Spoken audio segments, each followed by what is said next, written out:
What's going on YouTube? It's Primitive here, bringing you episode 6 of PokéPrep. This is a series where I'm going to give you all my best tips and tricks I've learned through my many years of competing to help you become a better player through your mindset, your preparation, and your team building. If you have been paying attention, you will notice that we did skip episode 5. The reason being is that the content in that article is very hard to bring over to video. It's all about taking notes and note-taking in best of 3, and so there's not much more for me to audibly talk about than what I already have written down, and therefore I saw it best fit to keep that as a text document and then just move on with the rest of the series with topics that do better fit the video format here on YouTube. But with that being said, today's topic is going to be how to best spend your time in between rounds of online tournaments, as the time between rounds can be extremely long sometimes, and you want to make sure that you're giving yourself the best chance to continue performing well during your downtime instead of potentially distracting yourself like a lot of players, including myself, do. This topic will be extremely short and extremely straightforward, as it's very easy to talk about what you should do and what you shouldn't do. Therefore, I'm going to go ahead and break this down really quick and then provide you with some examples of things that you could be doing yourself. So the main thing you want to think about is that you don't want to partake in any activities in between rounds that are going to carry itself into your next round. And what I mean by this is you don't want to be partaking in any activities that are going to take away from your thought process about your next matches. If during one of your rounds you begin an activity that you know may go into the time limit of your next round, then you may not want to do that, because if you come into your round 5 to 10 minutes late, that may fluster you up, it may give you a game loss, and it's just going to throw you off track. That's one example of how something can carry over into your next round. Another way something can carry into your next round, and the most common way this happens,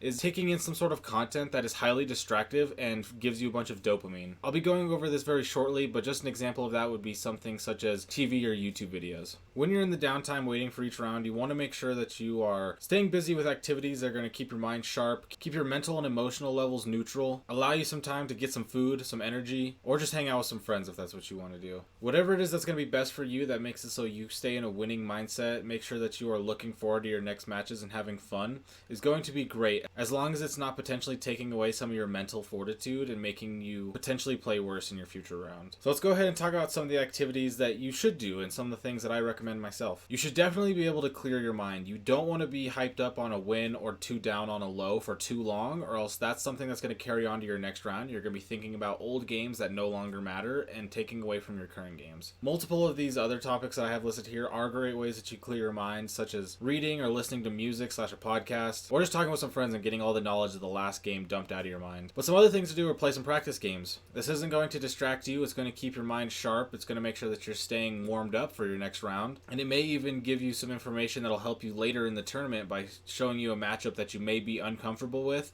gaining a bit of knowledge, and then applying that knowledge in the later rounds. Another great thing you do, and something that I do all the time, is work on a side project. A lot of times I'll pick up one of these videos or maybe one of my blog posts and get to do some editing or some writing, because whenever I start this, it's very easy for me to put it back down, take a quick note of where I was at, what my thoughts were, and then move on to the next game. And then when I come back to my task later, I have a couple notes written down of what I was thinking on. I can see clearly what the last thing I did was, and I can just pick right back up where I was without allowing it to take away any of my thought process during my next round. And then obviously you can just prepare and enjoy a small snack. If you want to keep your energy up, if you're feeling a little hungry, then in between rounds is the best time to eat. It's going to be better to eat in between rounds than during rounds, because like I said, you don't want to have extra things to distract you, and you also want to make sure that you're keeping as high of an energy level as possible so that you can stay as mentally clear as possible. Now, this was just a small list of things that you can do. Don't just look at this list and say these are the only things that you can do. This is just an example to show you that there are a bunch of tasks that you can do that aren't going to distract you going into your next round and that are going to help you keep a level head moving forward. And now let's talk about some of the things that you should avoid in between rounds.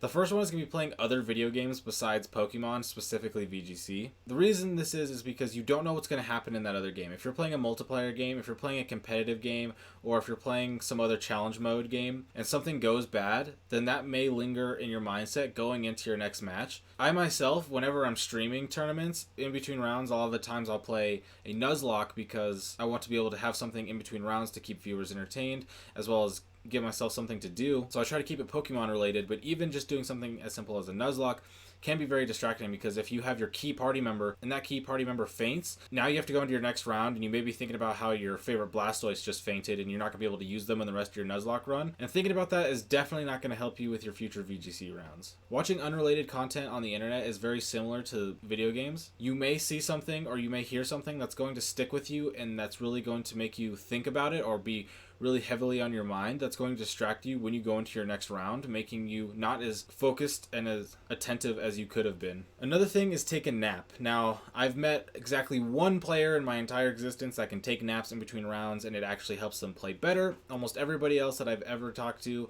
who takes naps in between rounds comes back to their next round extremely groggy, extremely tired, and kind of regretting what they did because they thought they were going to fix their fatigue by taking a little nap, but then they came back even more fatigued. And they usually wake up 5 to 10 minutes before the round starts, which means you barely have any time at all to get your mental fortitude back to 100% and just be fully conscious again. And now one of the last things you're going to do is complain for sure. Complaining not only gives you a more negative mindset and ruins your event by giving you more negative emotions, but it also hinders you as a player because you're not going to be looking at the real reasons why you could have improved and won. You're just going to be complaining about probably hacks or about the time limit or something else, which just buries the actual reasons why you lost that match and what you could have done better to win. And if you ignore that, you're not going to be becoming a better player. Complaining also just makes you less fun to be around. Nobody wants to be around somebody who in between each round is just complaining about one thing after another. Everybody comes to these events to have a good time and hang out with their friends, and as much as I'm sure all of your friends love you, they don't want to see you complain each round. They want to see you having a good time as well, and even if you lose the game, they want to see you learning and moving on to your next match. Well, that's going to be it for today's PokéPrep. Thank you so much for watching. This is a bit of a shorter one, but like I mentioned in a previous PokéPrep, the length of this episode is not going to determine the value that you can get out of it. If you do enjoy this type of content, I will be having all of the PokéPrep articles uploaded here onto YouTube within the next few weeks. If you want to go ahead and catch up on the written articles, you can go ahead and get my blog linked down below with my Twitch and my Twitter. All three of those are going to have a bunch of VGC improvement content, especially my blog, which has not only every episode of PokéPrep on there, but many other articles to help you improve as a player in your preparation, your mindset, and your team building. So if that's something you're interested in, I highly recommend you go ahead and check that out. But with that being said, I hope you enjoyed, and I hope you have a great day. I'll see you next time.